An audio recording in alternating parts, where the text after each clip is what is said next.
Matapos nga po ang matagal na paghihintay ng mga fans ng Golden State Warriors ay kumuha na rin naman nga sa wakas ang kanilang team ng solidong 7-footer na sentro ngayong araw. Yan naman ang ating unang kikilalanin.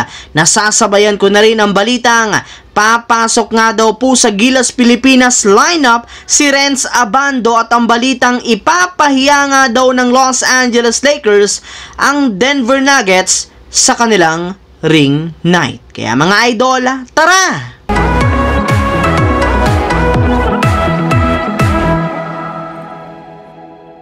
Ang videong ito mga idol ay hatid sa inyo ng Aurora Game, isang play-to-earn mobile app na kung saan pwede kang kumita habang nag-e-enjoy ka. Maraming mga games dito mga idol gaya ng Color Game na alam kong siguradong mananalo kayo. Dragon vs Tiger na simple lang pipili ka lang kung Dragon ba o Tiger ang mananalo. Meron ding Toss a Coin na alam kong alam nyo na at marami pang iba. Sobrang dali lang mag-register, gamit lang ang iyong mobile number, hintayin ang verification code at gumawa ng password. Madali lang din mag-cash in at pag panalo, cash out agad gamit ang iyong GCash account. Kaya ano pang hinihintay nyo mga idol?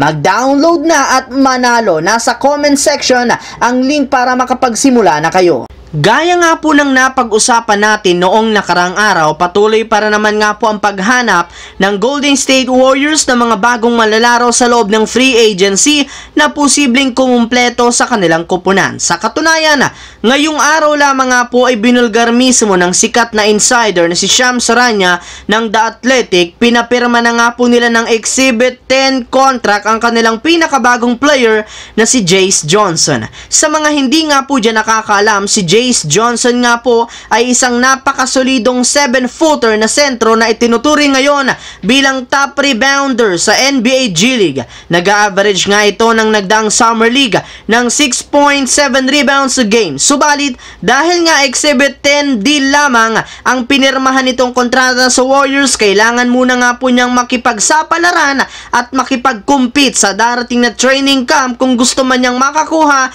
ng either NBA contract o di kaya two-way contract para sa darating na season. Alam naman nga po ninyo na kailangan nga po ng Warriors ng at least isang sentro sa kanilang lineup, kaya meron nga pong malaking chance si Jace Johnson sa kanilang team kung magkakaroon ito ng magandang performance. Samantala, pumunta naman tayo sa ating pangalawang storya ngayon sa balitang papasok nga po sa Gilas Pilipinas lineup si Renz Abando. Dahil nga po mga idol, papalapit ang pagsisimula ng 2023 FIBA World Cup sa katapusan ng Agosto, nagiging mainit na nga po ang debate kung sino-sino nga bang mga players ang nababagay na maging parte ng ating national team.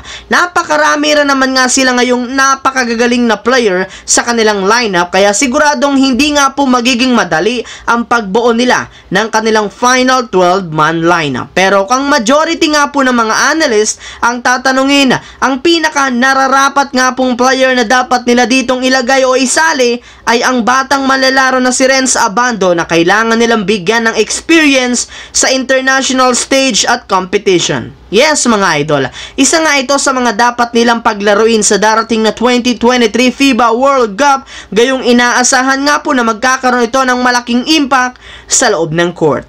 Habang dumiretso naman tayo sa ating huling storya ngayon sa balitang ipapahiya nga daw po ng Los Angeles Lakers ang Denver Nuggets sa kanilang ring night. Kung inyo nga pong matatandaan, pagkatapos nga po na mawalis ng Nuggets ang Lakers sa West of Finals ng nagdaang season, hindi na nga po nahinto ang kanilang buong kupunan sa pang-aasar sa Lakers. Sa katunayan, parati nga pong bukang bibig ng kanilang head coach na si Mike Malone ng Lakers sa kanyang mga interview at sa kanilang ginawang championship parade. Tinawag pa nga nila ito si Mike Malone na tatay nga daw ng Los Angeles Lakers, na hindi rin naman ikinatuwa ng mga fans, players at maging mga coaches ng Lakers. Kaya ngayon nga pong inilabas na ng NBA na maglalaban sila ng Nuggets sa opening night. Sobrang ikinatuwa nga ito ng Lakers at ng kanilang mga fans, gayong magkakaroon nga sila ng tsansa na makabawi dito. Maging sina LeBron James at Coach Darvin Ham ay aminado sa media na hindi pa rin naman nalilimutan ng mga ginagawang pang-aasar sa kanila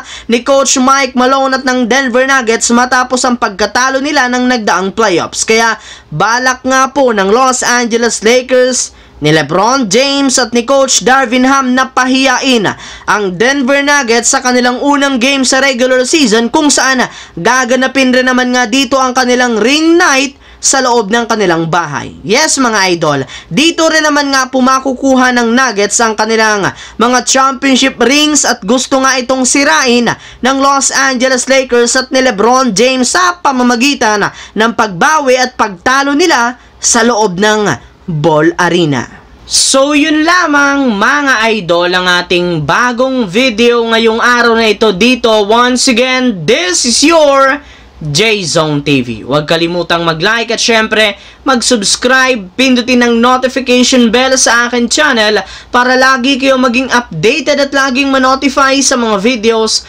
na pinapalabas ko. I-follow nyo na, bisitahin ang ating Facebook page, J-Zone TV. Thanks for watching, mga idol.